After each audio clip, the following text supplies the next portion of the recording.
ভারত পাক যুদ্ধ কি শুরু হয়ে গেল? এই প্রশ্ন কিন্তু এই মুহূর্তে সব থেকে আগে হচ্ছে বা আগে করা হচ্ছে এমনটাই মনে করা হচ্ছে।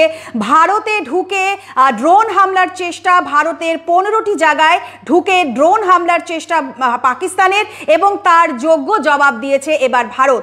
যেটা এই মুহূর্তের বিশেষ খবর, যে একটি সরকারি বিবৃতিতে জানানো হয়েছে যে পাকিস্তানের এয়ার ডিফেন্স সিস্টেমের ওপরে আঘাত হানা হয়েছে ভারতবর্ষের পক্ষ থেকে এবং ধ্বংস করে দেওয়া হয়েছে সেই সিস্টেম।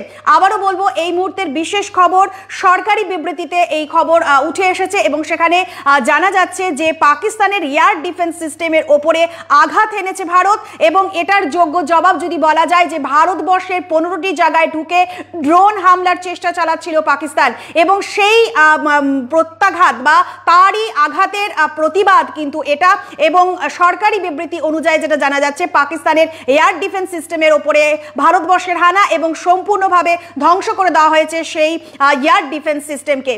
কেন্দ্রের তরফে এটাও বলা হয়েছে সরকারি বিবৃতি দিয়ে যে ভারতের সেনা ঘাঁটিগুলোকে লক্ষ্য করে হামলার চেষ্টা করেছিল পাকিস্তান, এবং পাকিস্তানের হামলার জেরে ভারতবর্ষের 5 শিশু এবং 3 মহিলা সহ মোট 16 জনের মৃত্যু হয়েছে ইতিমধ্যে। এবং সেই প্রত্যাঘাতই বলা যেতে পারে আবার নতুন করে হামলা, এবং বারবার যেটা হচ্ছে যে এবার কিন্তু ভারতবর্ষ পাকিস্তানের বিরুদ্ধে প্রত্যাঘাতে নেমেছে। অপারেশন সিন্দুর কোথাও না কোথাও যে থেমে যায়নি, অপারেশন সিন্দুর 2.0-তে আবার শুরু হয়েছে এটা বলা যেতে পারে। আর যেটা আরো একটি এই মুহূর্তের বিশেষ খবর, যে লাহোর অর্থাৎ পাকিস্তানের লাহোরে যে মার্কিন দূতাবাস রয়েছে, সেই মার্কিন দূতাবাস খালি করে দেওয়ার নির্দেশ দেওয়া হয়েছে ওয়াশিংটন প্রশাসনের তরফে। আবারও বলবো, পাকিস্তানের লাহোরের মার্কিন দূতাবাসকে খালি করে দেওয়ার নির্দেশ দেওয়া হয়েছে ওয়াশিংটন প্রশাসনের তরফে।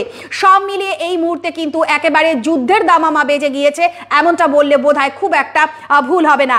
এছাড়া আরো যে তথ্য আমাদের কাছে উঠে এসেছে, এই মুহূর্তে রাজস্থান পাঞ্জাব সীমান্তবর্তী যে জায়গাগুলো রয়েছে সেগুলোতে কিন্তু সেই সীমান্ত সম্পূর্ণভাবে বন্ধ করে দেওয়ার নির্দেশ ইতিমধ্যে কেন্দ্রের তরফে দিয়ে দেওয়া হয়েছে।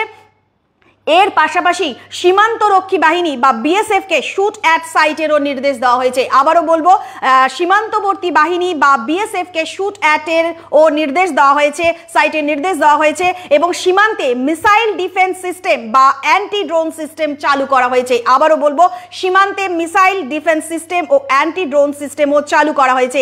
তবে যেটা সব থেকে বড় খবর এই মুহূর্তের, যে ভারতবর্ষের 15টি সেনা ছাউনিতে হামলার চেষ্টা করেছিল পাকিস্তান, এবং তারই প্রতিঘাত ভারতের পক্ষ থেকে, এবং ভারত তার যোগ্য জবাব দিয়েছে এই পাকিস্তানের এই হামলার চেষ্টার বিরুদ্ধে। পাকিস্তানের 25টি শহরের 50-এর বেশি ড্রোন হামলা করেছে ভারতবর্ষ। আবারও বলবো, পাকিস্তানের 25টি শহরে 50-এর বেশি ড্রোন হামলা করেছে ভারতবর্ষ। এবং এই মুহূর্তে যেটা সব থেকে বড় খবর, যে একটি সরকারি বিবৃতি অনুযায়ী যেটা জানা গেছে, পাকিস্তানের এয়ার ডিফেন্স সিস্টেমের ওপরে ভারতবর্ষের হানা এবং সেটিকে ধ্বংস করে দিয়েছে ভারতবর্ষ।